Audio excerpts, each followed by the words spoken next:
Assalamualaikum warahmatullahi wabarakatuh. Perkenalkan, nama saya Muhammad Iqbal Rizkulo dari kelas Penjas 2C, nomor NPM 192191105.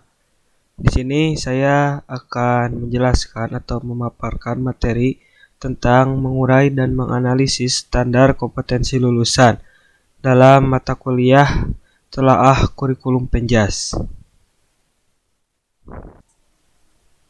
Dalam materi mengurai dan menganalisis standar kompetensi lulusan ini, itu di dalamnya ada 3 materi, dibagi 3 materi, yaitu yang pertama ada standar isi, yang kedua standar proses, dan yang ketiga standar penilaian dalam pengembangan kurikulum. Baik, langsung saja ke isi pembahasan. Yang pertama itu ada standar isi. Standar isi dapat diartikan sebagai patokan atau bisa juga dikatakan sebagai kriteria minimal. Sebuah standar seringkali mengacu pada pencapaian minimal. Begitu juga dengan standar isi. Standar isi menurut UUSP nomor 20 tahun 2003 merupakan kriteria minimal, batas, patokan, syarat yang harus dicapai dalam peningkatan mutu. Standar isi harus ditetapkan sebagai kriteria minimal saat menyusun perencanaan. Standar isi pada standar nasional pendidikan mencakup lingkup materi dan tingkat kompetensi untuk mencapai kompetensi lulusan pada jenjang dan jenis pendidikan tertentu. Standar isi tersebut memuat kerangka dasar dan struktur kurikulum, beban belajar, kurikulum, tingkat satuan pendidikan, dan kalender pendidikan atau akademik. Kurikulum untuk jenis pendidikan umum, kejuruan, dan khusus pada jenjang pendidikan dasar dan menengah itu ada beberapa bagian. Yang pertama itu ada kelompok mata pelajaran agama dan akhlak mulia. Yaitu kelompok mata pelajaran agama dan akhlak mulia dimaksud untuk membentuk peserta didik menjadi manusia yang beriman dan bertakwa kepada Tuhan Yang Maha Esa. Selanjutnya itu ada kelompok mata pelajaran kewarganegaraan dan kepribadian. Yang selanjutnya ada kelompok mata pelajaran ilmu pengetahuan dan teknologi. Selanjutnya ada kelompok mata pelajaran dan estetika. Dan yang selanjutnya itu ada kelompok mata pelajaran jasmani, olahraga, dan kesehatan. Selanjutnya itu ada tujuan standar isi.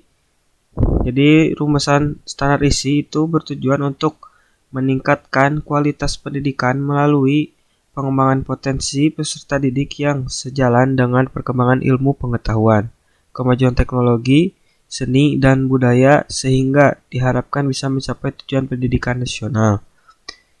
Dan selanjutnya itu ada tujuan standar isi. Standar isi berfungsi sebagai acuan guru saat memberikan materi dalam kegiatan pembelajaran. Dengan demikian, materi yang diberikan pada peserta didik selalu berorientasi pada standar kompetensi lulusan. Dan selanjutnya itu ada manfaat standar isi. Sebagai salah satu bagian dari standar isi pendidikan atau SNP, manfaat standar isi adalah memudahkan pengembangan kurikulum untuk merumuskan kurikulum yang sesuai di tahap jenjang pendidikan. Yang selanjutnya yang terakhir itu ada penyusunan standar isi. Penyusunan standar isi di sini menunjukkan kompetensi yang harus dilalui di tiap jenjang pendidikan berdasarkan Kemendikbud nomor 21 tahun 2016 tingkat kompetensi di setiap jenjang pendidikan. Baik, selanjutnya ke materi yang kedua yaitu ada standar proses. Menurut Peraturan Menteri Pendidikan dan Kebudayaan nomor 22 tahun 2016 pasal 1 ayat 1 menyatakan bahwa standar proses adalah kriteria mengenai pelaksanaan pembelajaran pada suatu satuan pendidikan dasar dan satuan pendidikan menengah untuk mencapai kompetensi lulusan. Ayat tersebut menjelaskan bahwa untuk mencapai tujuan dan pembelajaran dibutuhkan serangkaian proses yang sistematis dan terencana. Adapun tujuan standar proses itu sebagai berikut, itu ada 4. Yang pertama, memudahkan guru untuk membuat perencanaan di sekolah, baik perencanaan semester ataupun tahunan. Yang kedua, itu memudahkan kepala sekolah untuk memantau keberhasilan proses pembelajaran di sekolah. Yang ketiga, mengarahkan proses pembelajaran atau proses belajar peserta didik agar mengacu pada tujuan akhir yang hendak dicapai, yaitu standar kompetensi lulusan. Nah, sebagai salah satu upaya untuk mencapai standar kompetensi lulusan, fungsi standar proses itu ada 4 sebagai berikut. Yang pertama, mengendalikan proses pendidikan yang berjalan melalui pembelajaran. Kedua, itu meningkatkan mutu atau kualitas pendidikan. Ketiga, itu alat untuk mencapai program yang direncanakan oleh tiap instansi pendidikan. Yang keempat, menjadi acuan bagi guru untuk merencanakan, membuat, dan mengimplementasikan program-programnya. Untuk materi yang ketiga, itu yang terakhir, ada standar penilaian.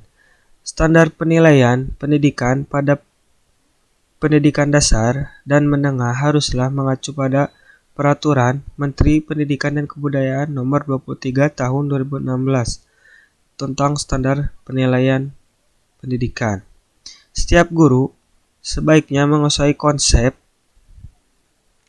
dalam Permendikbud ini sebagai pedoman dasar dalam melakukan penilaian hasil pembelajaran peserta didik.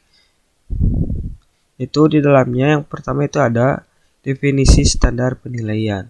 Ada berbagai macam terkait dengan standar penilaian pendidikan, yaitu antara lain yang pertama itu standar penilaian pendidikan adalah kriteria mengenai lingkup, tujuan, manfaat, prinsip, mekanisme, prosedur, dan instrumen penilaian hasil belajar peserta didik yang digunakan sebagai dasar dalam penilaian hasil belajar peserta didik pada pendidikan dasar dan pendidikan menengah. Yang kedua itu ada penilaian adalah proses pengumpulan dan pengolahan informasi untuk mengukur pencapaian hasil belajar peserta didik. Yang ketiga itu pembelajaran adalah proses interaksi antara peserta didik dengan pendidik dan sumber belajar pada suatu lingkup atau suatu lingkungan belajar.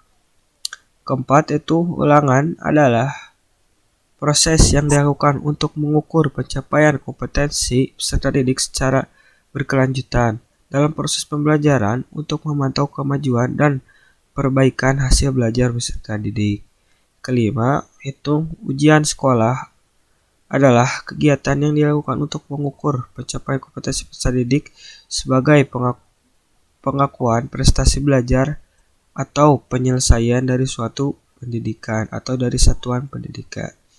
Yang keenam yaitu kriteria ketuntasan minimal yang selanjutnya disebut KKM adalah kriteria ketuntasan belajar yang ditentukan oleh satuan pendidikan yang mengacu pada standar kompetensi lulusan dengan mempertimbangkan karakteristik peserta didik, karakteristik mata pelajaran, dan kondisi satuan pendidikan. Yang selanjutnya itu ada yang B itu dalam ruang lingkup penilaian pendidikan pada pendidikan dasar dan pendidikan menengah terdiri atas itu ada 3. Yang pertama, penilaian hasil belajar oleh pendidik. Yang kedua, penilaian hasil belajar oleh satuan pendidik. Yang ketiga, penilaian hasil belajar oleh pemerintah. Yang ketiga, yang C, tujuan penilaian. Penilaian hasil belajar oleh pendidik bertujuan untuk memantau dan mengevaluasi proses kemajuan belajar dan perbaikan hasil belajar peserta didik secara berkesinambungan. Penilaian hasil belajar oleh suatu pendidikan bertujuan untuk menilai pencapaian standar kompetensi lulusan untuk semua mata pelajaran. Penilaian hasil belajar oleh pemerintah bertujuan untuk menilai pencapaian kompetensi lulusan secara nasional pada mata pelajaran tertentu.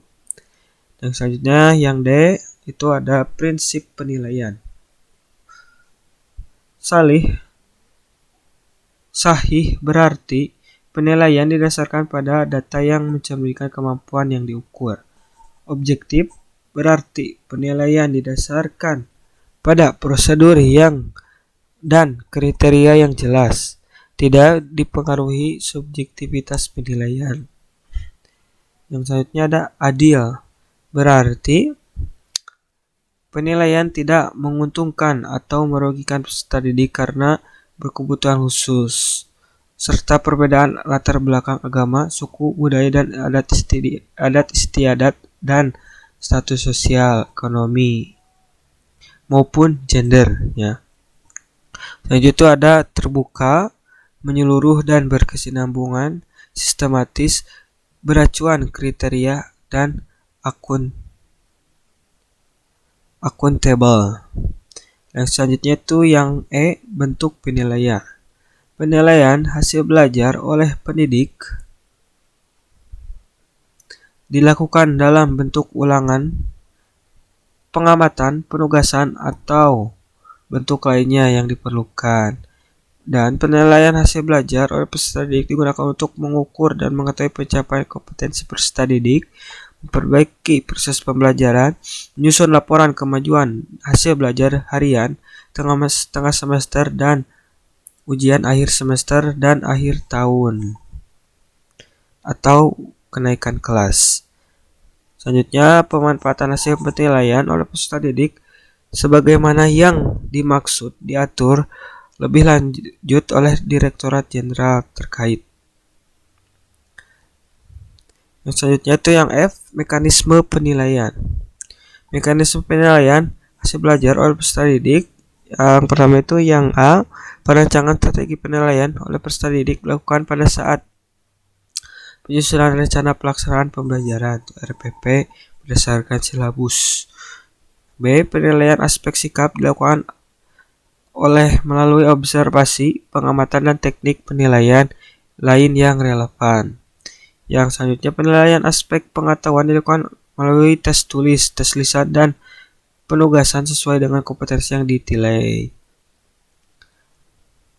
Selanjutnya, penilaian keterampilan dilakukan melalui praktik, produk, proyek, portofolio, atau teknik lain sesuai dengan kompetensi yang dinilai. Selanjutnya, peserta didik yang belum mencapai KKM suatu pendidikan harus mengikuti pembelajaran remedi atau remedial. Yang terakhir, hasil penilaian pencapaian pengetahuan dan keterampilan peserta didik disampaikan dalam bentuk angka dan deskripsi. Selanjutnya yang G, itu prosedur penilaian. Sini ada penilaian aspek sikap, penilaian aspek pengetahuan, penilaian aspek keterampilan, prosedur penilaian proses pembelajaran hasil belajar, dan prosedur penilaian hasil belajar. Selanjutnya yang terakhir, yang H, yaitu instrumen penilaian. Instrumen penilaian yang digunakan oleh pendidik dalam bentuk penilaian berupa tes, pengamatan, penugasan, perseorangan atau kelompok, dan bentuk lain yang sesuai dengan karakteristik kompetensi dan tingkat perkembangan peserta didik. Instrumen penilaian yang digunakan oleh satuan pendidikan dalam bentuk penilaian akhir atau ujian sekolah memenuhi persyaratan substansi, konstruksi, dan bahasa, serta memiliki bukti validitas empirik.